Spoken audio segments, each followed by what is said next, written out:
こんにちは、イラストレーターのネグです。今回はこちらのイラストの制作過程の解説を行っていきます。名調というゲームのダーニャというキャラクターです。髪の毛や肌の塗り方、構図の考え方などを見ていただければなと思います。それでは行きましょう。まずこのイラストのテーマは、彼女から出てくる青い手に彼女自身が支配されるように見せるということでした。そのために構図を複数練っていきます。構図を練る際もできるだけ論理的に考えます。論理的に考えると自分自身も構図に納得しやすく、迷った時の判断の助けになります。まず手を支配的に見せるにはどうすればいいでしょうか。私は手を画面上部に大きく配置して人物を上から覆うように描くという選択をしました。となると画面下部に人物を配置するわけですが、残されたスペースで表情が見えやすいポーズを作る必要があります。人物を仰向けに描くと狭いスペースでも表情が見えますね。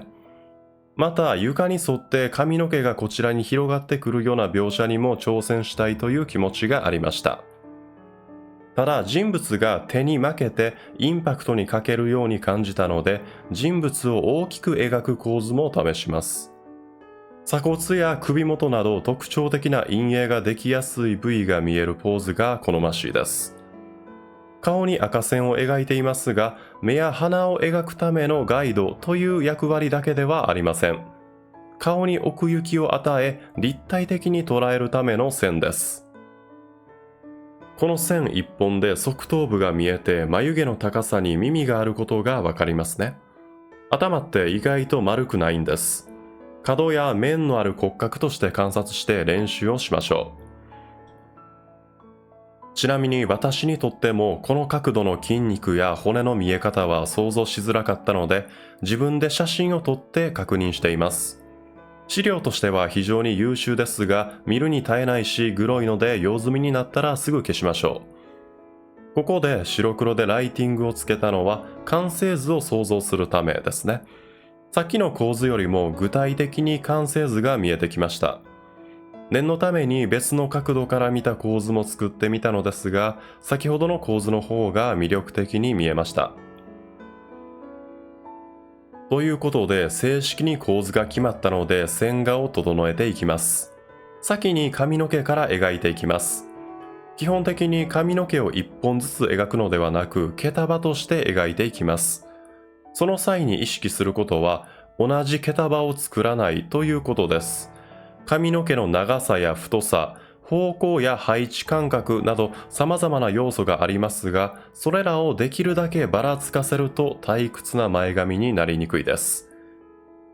目立つ大きな毛束があったり、重力で反り返っている毛束がありますね。毛束の中にもボリュームがある部分とない部分を作るとかっこいいシルエットになりやすいです。巻き髪も考え方は同じで、大きなシルエットを予想し、ボリュームがある部分とない部分を作ります。その後に細かい回転を描いていきます。髪の毛を描く練習をするなら、細長い髪を描く練習をしましょう。先に両端を描いて髪をひねってみたりとか、端の位置が同じでもシルエットによって大きく見え方が変わることがわかると思います。実際に自分でやってみるとより良い発見になるでしょう。話を変えます。このポーズで目立つところは顔ですが、もう一つ目立つ箇所が欲しかったです。胸元のブローチが謎の力で引き上げられることで、リボンのシルエットが浮き出てかっこよくなると思いました。ただ、胸元の描写が難しくなりましたね。胸の形は重力や衣服に影響されますが、さらに謎の力で上に引き上げられるとなると、あまり想像がつきません。正直完成した後に胸を大きく描きすぎたと感じています。通常の場合は胸郭の丸みに沿って落ちていくスライムを皮膚が引っ張っているようなイメージを持つと、胸を描きやすいかもしれませんね。線画がある程度出来上がったのでライティングを進めます。光源は上にあることを想定しています。ということは手の落ち影ができるわけですが、人物の顔や装飾品にあまり影を落としたくなかったです。正確な影の配置よりも都合の良さを優先しています。光源が上にあるということは、上を向いている面ほど明るくなり、上を向いていない面ほど暗くなります。巻き髪や鎖骨、首元、胸元を見ると分かりやすいかもしれません。厚塗りをする際は、その面がどれだけ光源と向き合っているかを考えるのはとても大切です。手のひらの部分は影になるわけですが、この部分は明るくなっていますよね。これは人物の肌からの反射光を想定しています。基本的には今光が当たっているところを強く目立たせ、手元などの暗闇の中での描写は省略をしていきます。強い光が当たっている際は発光系のレイヤー上にソフトブラシで大きく塗ると雰囲気が出ます。ここからは着色をしていきます。ハードライトレイヤー上に色を置いていきます。最初から最適の色を一発で選ぶ必要は全くないです。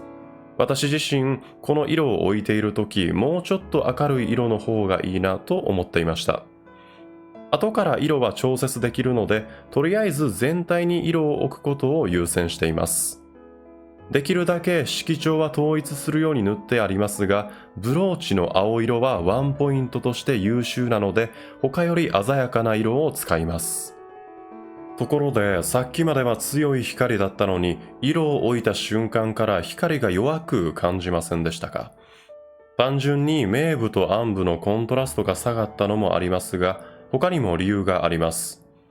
光の影響が強い時は、物の固有色が光源の色に負けて染められたり、明暗の差が潰れるということがあります。どちらにも言えることは、強く光が当たっている範囲は色幅が少なくなるということですね。ですが、色を置いてからはこれらの条件に当てはまっておりません。固有色がはっきり認識できてしまう程度の光に照らされているということですね。関節図の色を見てください。肌も衣服も髪の毛も光に照らされているところは似たような明るい色になっていますね。この条件が整って強い光が当たっているように見えます。影の部分は逆に彩度が高めですね。ここから徐々に強い光が当たっていくので色を観察していてください。主にオーバーレイや発光用のレイヤーを使用して明るさを調節していきます。光の当たる面が白色に近づくにつれ色数が少なくなってしまいました。味気なくなったのでオーバーレイレイヤーを使い影の部分の彩度を上げていきます。オーバーレイの特徴として明るい部分の色味を変える力はそこまで高くないということです。髪の毛に注目です。巻き髪の内側と頭頂部に鮮やかな色味を与えました。特に頭頂部は彩度が一番高くなるように描いています。絵に活気が出てきましたよね。イラストの色がくすんで見えるというのは彩度の低さに起因することがあるので注意です。私も昔はそれに悩んでいましたね。影の部分は思い切って彩度を上げてみてもいいかもしれません。ここでちょっと陰影作りについて見ていきますか。手の影が肌に現れるようにフリルの影も落としていきます。フリルが立体的に見えるのはこの落ち影があるからこそですね。すでに影の中にあるフリルに対しては反射光を当てて立体感を強調しています。生地の厚みの部分ですね。この服の裏地の色少し気になりませんか？直接光が当たっているわけではないのに少し明るくて彩度もありますよね。表面化散乱という現象です。薄い生地に光が透過することで鮮やかな色合いになることがあります。ただその現象を再現するのが目的ではありません。この部分が明るいことで肌の色に対してコントラストが生まれます。そうすることで胸のシルエットが目立つようになりました。また色味が一辺倒にならないというメリットもありますね。リボンの裏地に鮮やかな色を差し込んでいるのもそのような目的です。同じ色ばかりを使っていると退屈な印象になったりしますからね。衣服の黒い部分を見ていただくと分かりやすいかもしれません。遠くから見ると分かりづらいですが、かすかに緑色が入っていたり青色が入っていたりします。腕の影になっている部分でも複数の色が使われていますね。もう少し陰影の話をします。光源を向いている面ほど明るくなる。これは分かっていても光が当たっている部分のかすかな陰影作りって難しいですよね。鎖骨とか特にそうです。でもこの布の面の変化を見ると少し分かりやすいのではないでしょうか。鎖骨の凹凸のせいで面の向きが変わっています。こちらの部分の方がより光源と向き合っています。なのでここが明るくなっています。このように光源と面の向きを考えて色を塗っています。しかし金属のように鏡面反射の性質を持つ物質は考え方が変わります。直接光に照らされていなくても強い光を反射することがあります。正直正確に面の角度を計算して色を塗っているわけではありません。ここにハイライトがあるとかっこいいなぐらいの感覚で描いてます。また周りにある色を使ってあげるとより馴染みやすくなるんではないでしょうか。ここからは髪の毛と金属部分のディティールを書き込んでいきます。先ほどのように面への理解があると書きやすいと思います。この部分に三角形ができていますが、光源の方を向いている面が明るいですよね。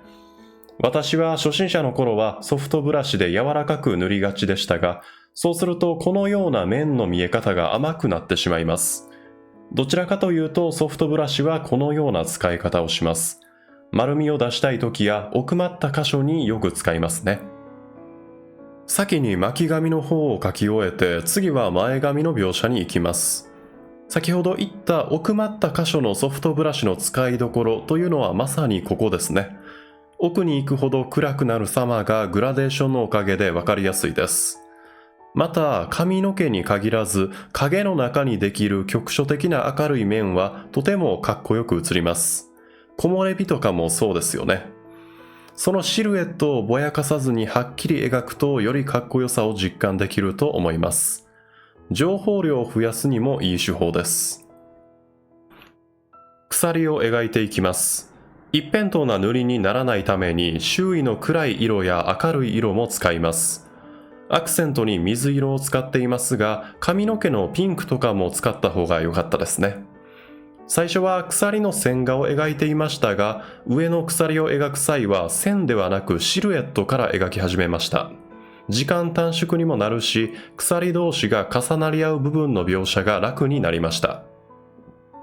顔の塗りに関しましては、他の部位と比べるとデフォルメした塗り方になります。鼻や目元に凹凸があることを伝えるためのささやかな陰影でいいと思います。また髪の毛の細かいディティールを描いていきます。最初に毛束を描きましたが、その毛束に面を与えていく作業ですね。頭の装飾品は目立ちやすいアクセントカラーとなります。周りの髪の毛に青色が反射している様を描いて、さらに目立たせます。発光用のレイヤー上にソフトブラシで青色を置いた後整えていきます。最後に垂れていく髪の毛にソフトブラシで影をつけていきます。目立たせたいのは顔周りなので、画面端の髪の毛は背景に沈めた方がいいと判断しました。いきなり背後に星空が現れましたが、今回は写真素材を使ってみました。星空の写真を発光用のレイヤーで配置します。それでも違和感が残る場合はトーンカーブで思いっきりコントラストを上げてみましょう。そうするとうまく明るい星の部分のみが反映されるでしょう。だいたい出来上がってきたんですが、正直ずっと構図に納得がいっていませんでした。なぜかというと、このイラストの構図は安定感のある三角形構図なんですよね。その整っている構図にとって後ろの小さい手がノイズになっていると感じていました。思い切って後ろの手を消して代わりに曲線を入れたところ結構しっくりきています。目立ちすぎないことで余白の静かな美しさが現れたと感じましたね。そこでこの余白こそ絵に合うんじゃないかと思い、人物自体の大きさを小さくしました。正直これは人によって好みが分かれそうだなと思いました。皆さんはどちらが好みでしょうか。そして空いたスペースに手を描きました。手の描写については、光が当たっていないところは背景と同じ色を使っていきます。そうすると少し透明感が現れますね。上の手も同様に中心部ほど背景と同じ色で塗ると透明感が出ます。そして最終的に綺麗な三角形の構図が出来上がりました。視線が集まる三角形の頂点にはハイライトを添えます。という感じでグラデーションマップなどで色味を調整して完成となります。今回は背景のないシンプルな構図ならではの悩みがありましたね。いかがでしたでしょうか。この動画が何かの参考になれば幸いです。それではご視聴ありがとうございました。